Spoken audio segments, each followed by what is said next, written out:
Every week, the same little ceremony. You drag out the mower, you cut the same patch of green again, maybe you edge it.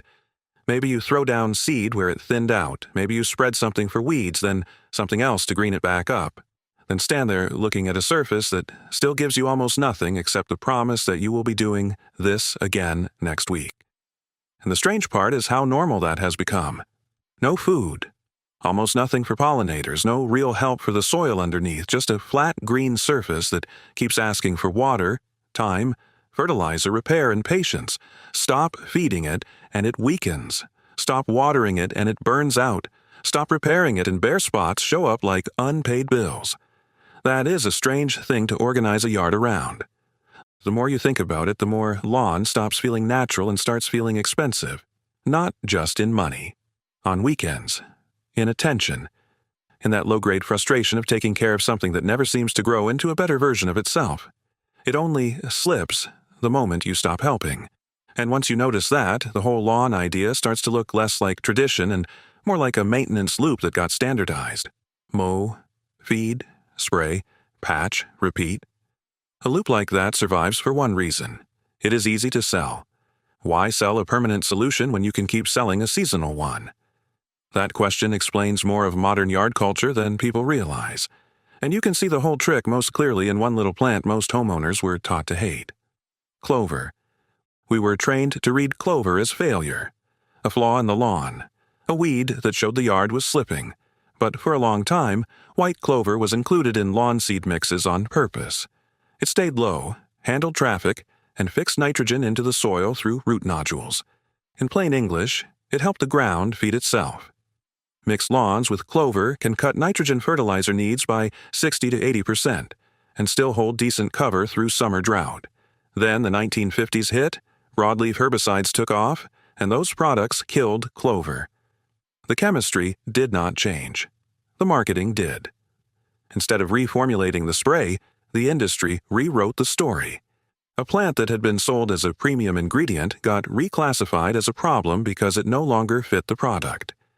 And from that point on, homeowners started buying back in fertilizer what clover had been giving them for free. That is not a gardening footnote.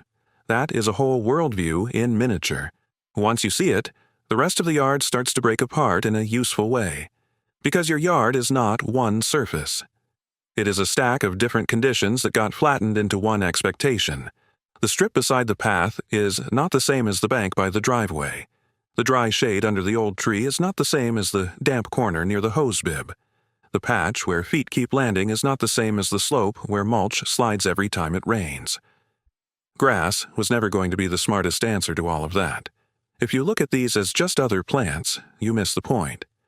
These are ways out of the same bad bargain. Each one takes a piece of ground that keeps asking for work and turns it into something that finally gives something back. Start with the places you actually walk. Most people have never stepped on a plant and had the yard answer back. Creeping thyme does that. It spreads at roughly 30 centimeters a year, forms a dense mat, handles poor soil, drought, and repeated foot traffic, and once it settles in, it starts crowding out a lot of ordinary weeds on its own. But the real moment comes underfoot. You step across it, the leaves bruise slightly, and thymol lifts into the air. Suddenly the path smells warm, herbal, alive. The ground is not just there anymore. It is participating. The Romans were using thyme between paving stones for exactly that reason. It held the space, kept pathways feeling clean and fragrant, and turned a walkway into part of the garden instead of just the dead zone between two beds. For them, thyme was not some novelty filler. In many courtyard spaces, it was the surface. Corsican mint takes that same idea and makes it feel almost ridiculous in the best way. 1 centimeter tall. That number alone is enough to make people stop. 1 centimeter. It slips into cracks where almost nothing else wants to grow, lays itself down like green velvet over stone, and when you step on it, the peppermint scent carries several meters. Not a vague freshness. A real response. Medieval courtyards in Italy and Spain used it between flagstones because it fit tight spaces, and because bruised leaves helped deter flies and mosquitoes around lived-in areas without sprays, candles, or chemical haze drifting through the evening. Chamomile does something even stranger. Light foot traffic makes it branch and spread more densely. Read that again because it cuts straight across modern lawn logic. The thing you walk on actually gets better from being used. Chamomile lawns were established in England by at least the 16th century. Francis Bacon wrote about them. Shakespeare knew the plant. Buckingham Palace still carries that association for a reason. Underfoot, it gives off that soft, apple-like fragrance, and the whole ground plane feels less like a maintenance obligation and more like part of the garden's personality. Blue star creeper moves more quietly, but it belongs in this same cluster. Tiny, pale blue flowers over a low green mat, about 5 centimeters tall, spreading fast enough to outperform buffalo grass in similar conditions. Australia and New Zealand figured that out decades ago. Other markets never really built the retail habit around it, which happens more often than people think. A lot of the plants that solve the problem best are not the ones sitting in giant seasonal displays by the parking lot. Then you get to the parts of the yard where grass has already been telling you the truth. The fence line that never fills in. The patch under the maple where roots steal everything. The shady strip where you reseed every spring like this might finally be the year grass decides it enjoys competition from a mature tree. Those places are not asking for more effort. They are asking for a different plant. Creeping Jenny makes that obvious in a hurry. It can spread around 60 centimeters a year in good conditions, rooting at the nodes and pushing through weak edges until the whole space starts looking intentional. The golden form has that strange lit-from-within quality in shade, almost like the bed is glowing from below. The green form is even faster and more shade-tolerant. Either way, a strip that kept failing under lawn logic turns into a finished edge that no longer needs to be negotiated every month. One planting can fill a bed within 2 seasons. Ajuga comes in darker and tougher. It sends runners in every direction and builds a low, interlocking carpet that very little wants to push through. English estate gardens were using it along borders back in the 16th century because it cut weeding labor, and that lesson still lands. The best weed control is often not something you spread. It is a plant that wants the ground more than the weeds do. Then spring arrives, and those deep blue flower spikes come up before many other covers have even bothered to wake up properly. In mild climates, the foliage can stay attractive right through winter. Sweet woodruff handles an even meaner assignment. Deep, dry shade, compacted soil, fierce root competition, the sort of place where most ornamentals lose interest almost immediately. It spreads by rhizomes and forms the kind of weed-suppressing mat people usually assume they will need mulch and constant upkeep to achieve. It also carries this older domestic history with it. Wine casks, linen chests, church floors, doorways. It used to be woven into daily life until synthetic substitutes pushed it aside. The plant did not become less useful. We just stopped noticing what it was good at. Mazus works the moisture side of that same problem. 2 centimeters tall, quick to spread in partial shade, and for a few weeks in spring the whole mat can vanish under tiny snapdragon-like flowers. It tolerates foot traffic, fills gaps between stepping stones, and gets mistaken for something delicate far more often than it should. Tough plants do not always look tough. Sometimes they just settle a difficult space so completely that people forget there was ever a problem there. Then the hard ground shows up. Steep banks, eroding edges, hot exposed strips. Those places where bark mulch slides downhill, straw thins out, grass scalps, and every heavy rain makes the same argument again. Creeping phlox is one of the first plants that makes people realize erosion control does not have to look like surrender. It spreads about 30 centimeters a year, roots along the stems, handles poor soil and full sun, and in mid-spring it flowers so heavily the whole slope can look painted. Pink, lavender, magenta, white, whatever form you grow, it gives you a burst of color intense enough to distract you from the fact that it is also doing a practical job grass keeps failing to do. Then the bloom passes and the evergreen mat stays put, holding the hillside through the other 11 months that usually get ignored in the sales pitch. Pratia handles another version of the same problem. Tiny white or blue flowers for most of the growing season, dense root structure, low green coverage that binds the surface more effectively than loose mulch ever will. One plant can fill a square meter in just 2 seasons. That speed matters on a slope because empty ground does not stay empty. Something will move in. The only question is whether you chose it first. Sedum may be the most underestimated plant in this whole group because people still think of it as a little rock garden accent. That is far too small a role for a plant older cultures trusted on roofs. Norse turf roofs relied on sedum because it could survive shallow soil, wind, cold, drought, and the complete absence of irrigation infrastructure while still holding the growing layer together and helping insulate the building below. Some low-growing sedums even look better as the temperature drops, turning redder and richer in autumn and winter while ordinary lawn is fading out or going dull. A plant with that kind of resume does not need much defending. Creeping juniper brings a slower, heavier sort of durability, 30 to 60 centimeters of spread a year. About 30 centimeters tall. Once it establishes, it can sit on difficult banks for decades with almost no intervention. The plant itself never stopped being useful. It just got trapped in the visual memory of highway embankments and bland commercial landscapes from the 1970s and 80s, and people started confusing a tired design style with a weak species. That is not the same thing. A plant that holds slopes, shrugs off drought, and stays put for years still knows what it is doing. Creeping wire vine may be the most memorable image in the entire lineup. Tiny round leaves, fine interlacing stems, a mat so dense that living chainmail barely feels exaggerated. Most ground covers stop weeds with shade.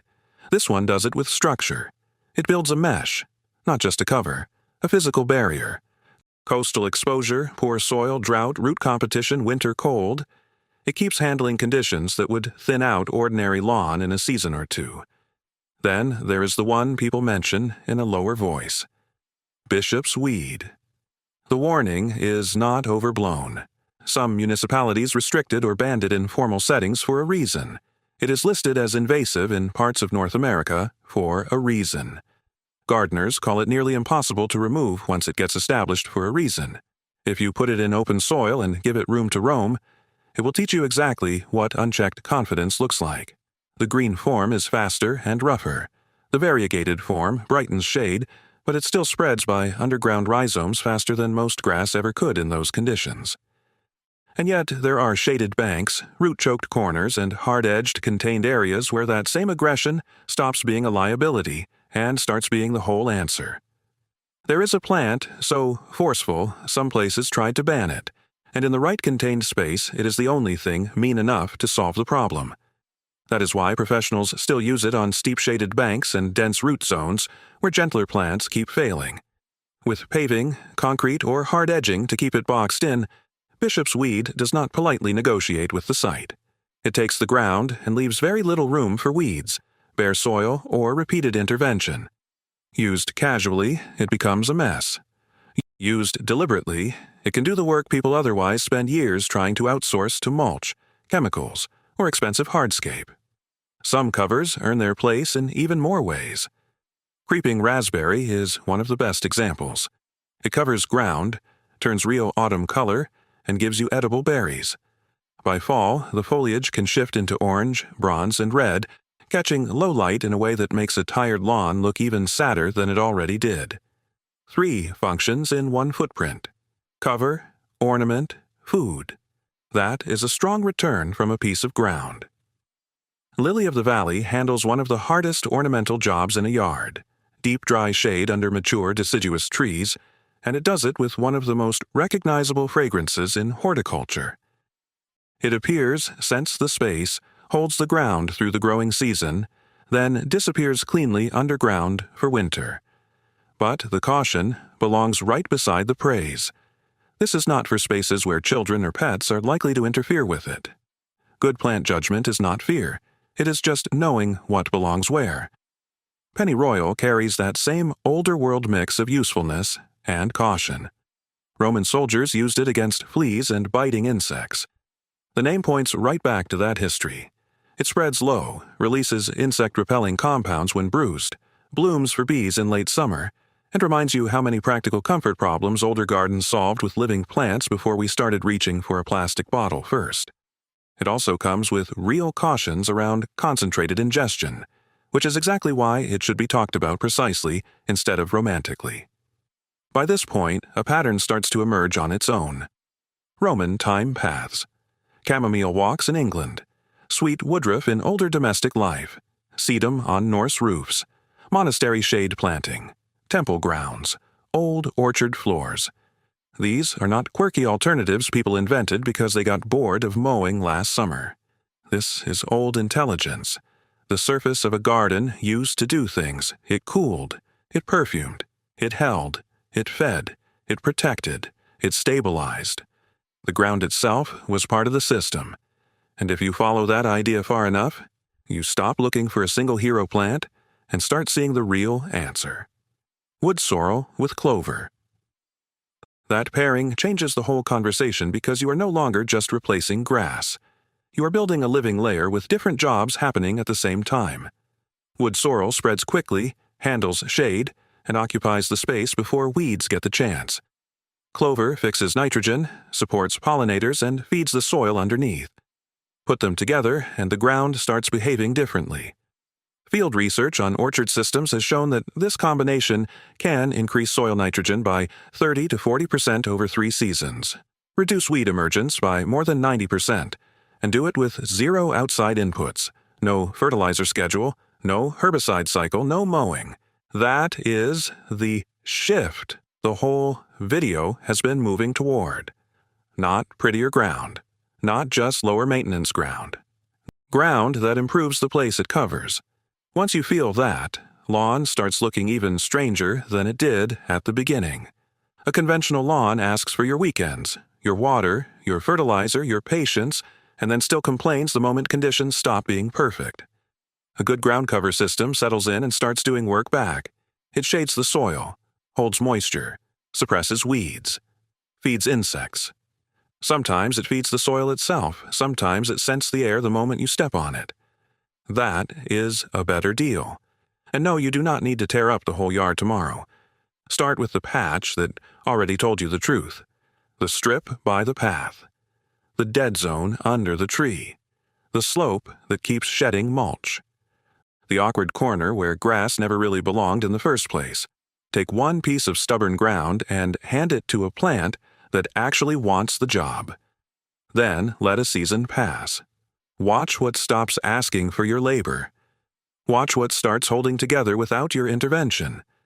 Watch what begins feeding bees, cooling soil, scenting the path, or ending a problem you were told was just part of owning a yard. Because grass was never inevitable. It was standardized. And once you see that, you stop asking how to maintain the lawn better. You start asking the more useful question: what should this ground be doing for me instead?